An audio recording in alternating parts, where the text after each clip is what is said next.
Welcome in, everybody. Let's get right into it. Okay, so we have Star Wars: The Acolyte coming up in the summer. I believe it's June 5th. And there's a lot of hype around it in that no Star Wars fans are excited for it, but the kind of new, very piddly wave of Disney Star Wars fans are excited for it. So yeah, and there's plenty of reasons for us not to be excited, right? So let's get into it. It's the first live action Star Wars story set in the Disney Star Wars era of the High Republic. Now, this is about 50 years or so before the prequel trilogy.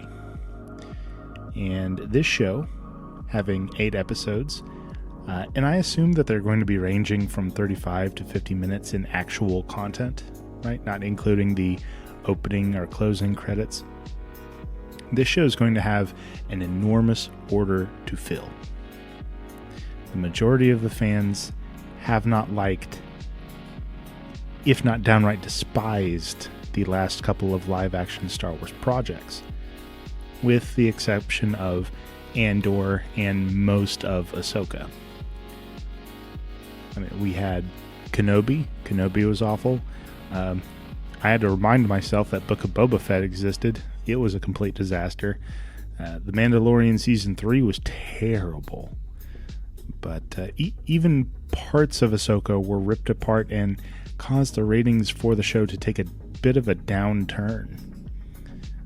So I think with all of the dark side hate that's brewing in the fan communities towards Disney, the Acolyte is going to have to do a ton. It's going to have to win fans back to the franchise.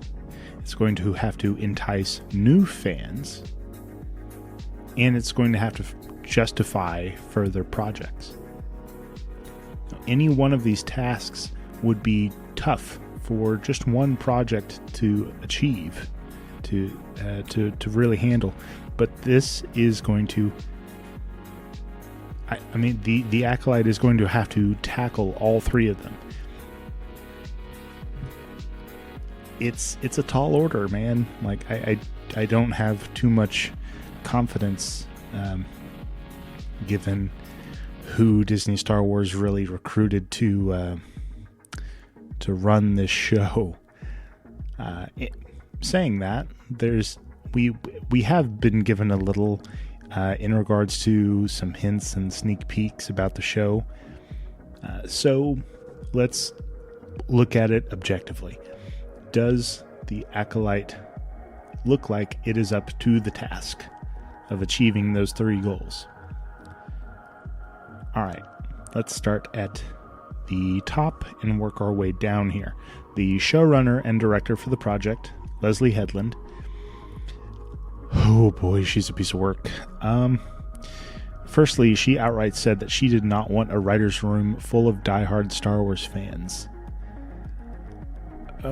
What a great start, right? So she doesn't want people who are heavily invested. She doesn't want like lore nerds and the such. But why? Why would you not want people who are diehard fans of one of the biggest franchises in history to help keep a show honest? Because that's what the writer's room is for. That's why you have like a team of writers instead of just 1 or 2 people writing the character and the plot and then meshing those 2 things together. You have a whole bunch of checks, and that's what a writer's room is for. You have a whole bunch of checks and balances. I mean, any one person can write a book, a story, a screenplay, a novel, a opera, a play. But a movie and a show, they have a room full of writers that are supposed to be paying attention to a ton of meticulous detail. And It's like me saying I have some plumbing I need done at my house. I'm gonna hire some carpenters and electricians to come get the job done. It's just really stupid. Yeah, so it's a great start. Hedlund also said that it's not true that George Lucas holds the key for what we understand to be Star Wars. So, she's talking about the author of the whole thing. Right? She's talking about George Lucas, the creator of Star Wars. He doesn't hold sway over what Star Wars is. Okay. Hedlund goes on to say that there's been a bunch of misogyny involved in the decision makings and surrounding the auteur myth concerning Lucas, and auteur being a filmmaker who is so influential and whose artistic control over the film or project is so great that the filmmaker is regarded as the author of the movie. Well, guess what? Not only did Lucas direct the films, he did write the story too. So that's wild. That she says that Star Wars is not just Lucas's vision, but that of many other people. Well, no, it is very much his vision. He created the whole thing, and then he handed off licensing to a whole bunch of authors. Mostly in the 90s and 80s and early 2000s, these were authors of books and comic books, but none of it could really be done without his checkmark, right? So he had to co-sign on everything that was put out because at the time he still owned it. So it wasn't like people were just running wild with fan fiction. So in a way, I mean, it wouldn't be any different than somebody coming to him and saying, "George, I have an idea. What if we had this character and they're standing over here and they're involved in this and they say this thing and let's make it something called a Gungan, and he's kind of this foible, this tool that we use to help give Chancellor Palpatine these emergency powers, and that's what helps him become the Emperor." Now, if that person cannot then say, "Oh, I created Star Wars." That person can say, "Well, George has this idea, and I provided a vehicle for that idea to make it from point A to point B in the plot progression." So it's very different. Until Disney, of course.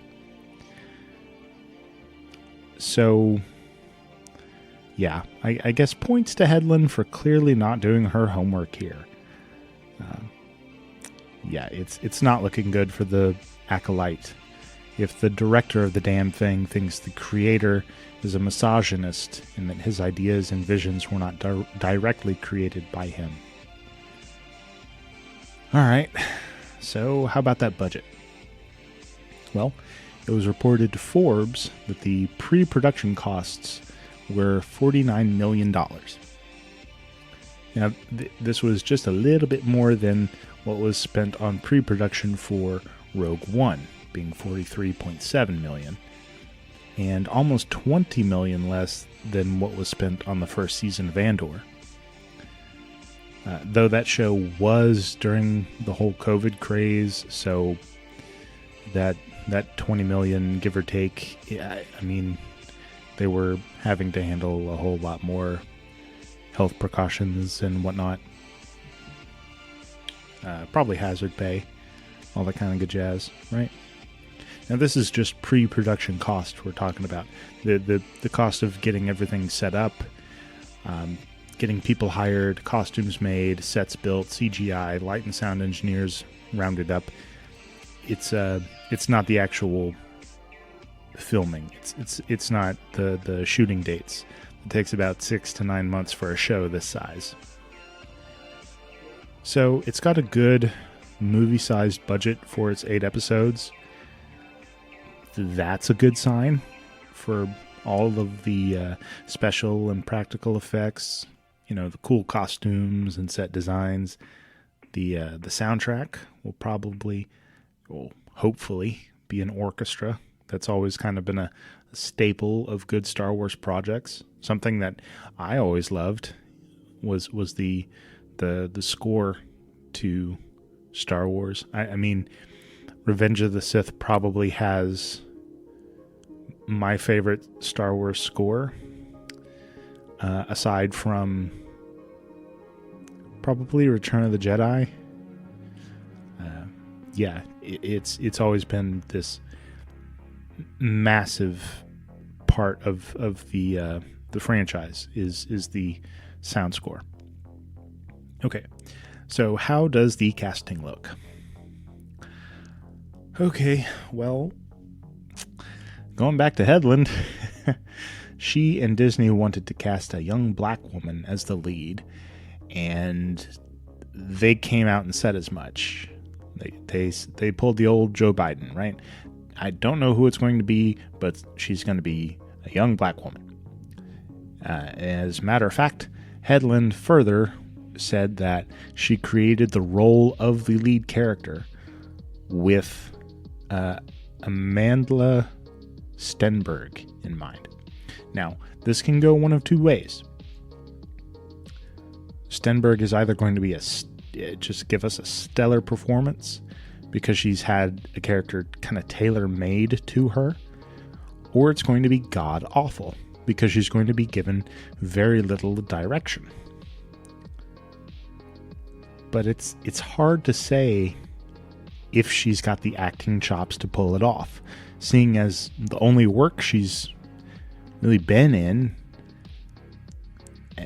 anything that's anywhere comparable to a big budget project was her breakout role in Hunger Games as Rue.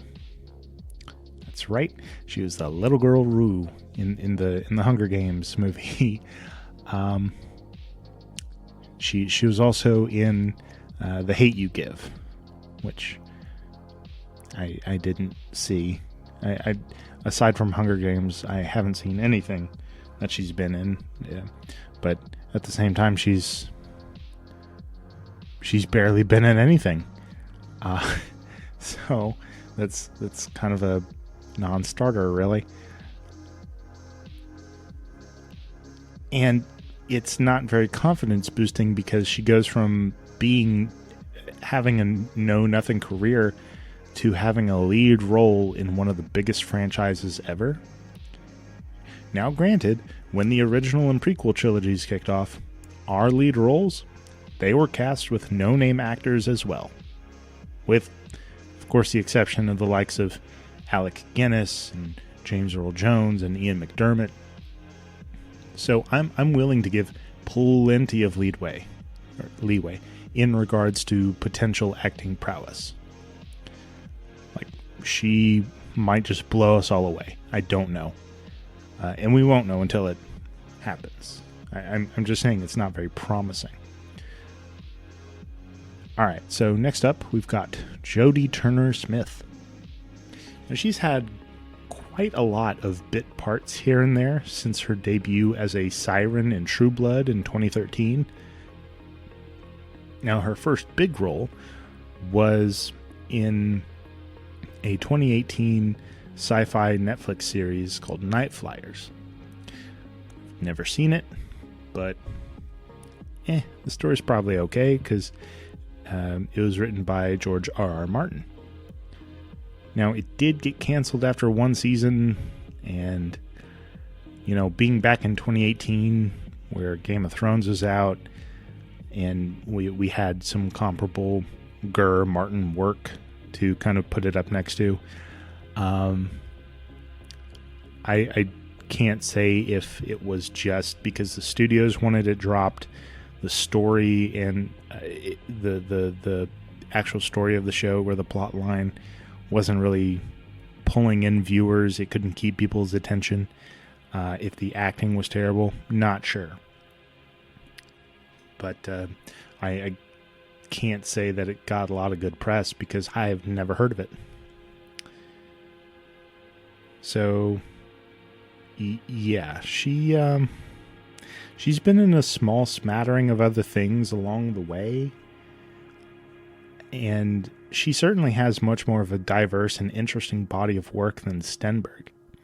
So right off the bat, just going off of experience and proven chops, I'd much rather have Jodie take the lead role. And that lead role hasn't been confirmed as to what it exactly is yet. At least I don't think so.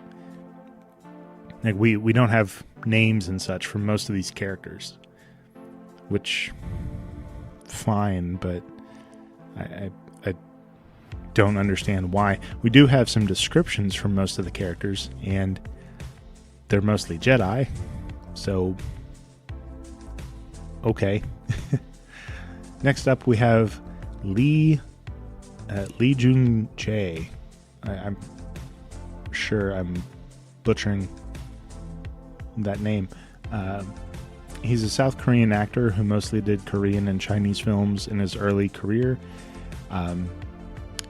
It didn't really get him a lot of acclaim. He kept after it, though, and he also became a director and a fashion model. So the guy definitely had his grind on here. And it would be in 2021 where he would start in his big successful his big first successful project, Netflix's Squid Games. Lee was the lead character. He was the main guy, and he delivered a pretty phenomenal performance. I love Squid Games, and I think the world over did too. As a matter of fact, I think it's probably the first foreign series that just boomed in America that wasn't anime. And it is pretty widely accepted that the show kind of knocked it out of the park. Actors included. They did a really great job. And to put him in a Star Wars project, I think Lee will be the one to watch. If anything good is going to come out of the Acolyte, I'm expecting it to come from Lee. And alright, we've also got a sci-fi icon in Carrie-Anne Moss. Now this is one of their big bits of star power here that everybody knows and loves. I mean, who doesn't know Trinity from The Matrix? She's like Headland's Alec Guinness in a way, I suppose. Now I did mention something that's very big for me as far as project elements goes, is the score. Right? Let's move into the sound score here. We've got Michael Abels composing. Now, is Abels a Samuel Kim or Kevin Kiner contemporary? I'd say no. The movies he has composed for have been mostly Jordan Peele projects or docuseries, so I'm not really expecting anything special out of this score, which is really sad to me. But I mean, hey, who knows? Maybe this is where Abels runs wild and big, and maybe he blows us all out of the water with a beautiful and gripping score. Who knows? I sure damn hope so. Alright, so let's look at the story. We've been told a little bit about it, and does it give us any hope? What about the plot of the show? What's it going to be about? Well, it's basically another Star Wars show without the wars. So, yeah, it's a big disappointment there. I mean, it's really, really weird to me that none of these writers or directors want to tell a story about a damn war in a franchise called friggin' Star Wars. So yeah, that's super depressing. I mean, we've had a ton of projects since the Disney acquisition. None of them have been about a war. I mean, aside from the tail end of Clone Wars whenever they bought it, that's kind of it. But why? Why though? Why have we not got any war stories? We've got Andor, which was like the kind of cloak and dagger spy stuff that you get in the background of a war, but that was really it. The Bad Batch, which is a offshoot. It's not even a continuation of Clone Wars, even though it uses the same animation style. It's just a group of people trying to survive in the galaxy. It's not a war. Sad to say, the closest thing was Rebels, and I hated Rebels. I hated it so much.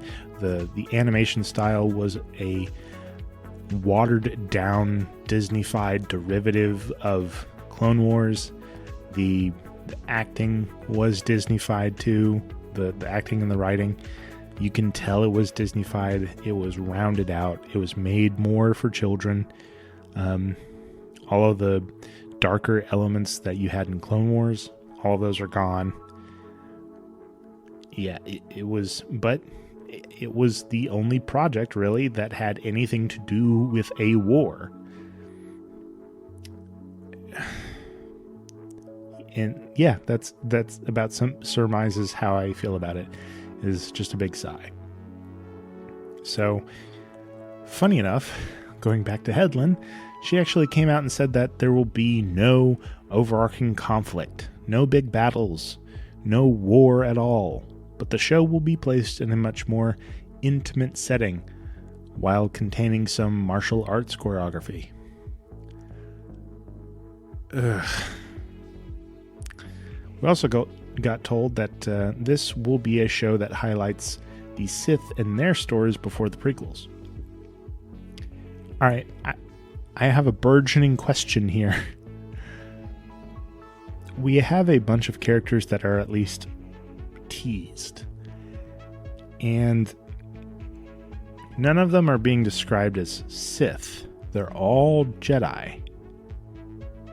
So yeah, I doubt that we'll be getting much Sith perspective when a majority of this cast has been described as being Jedi.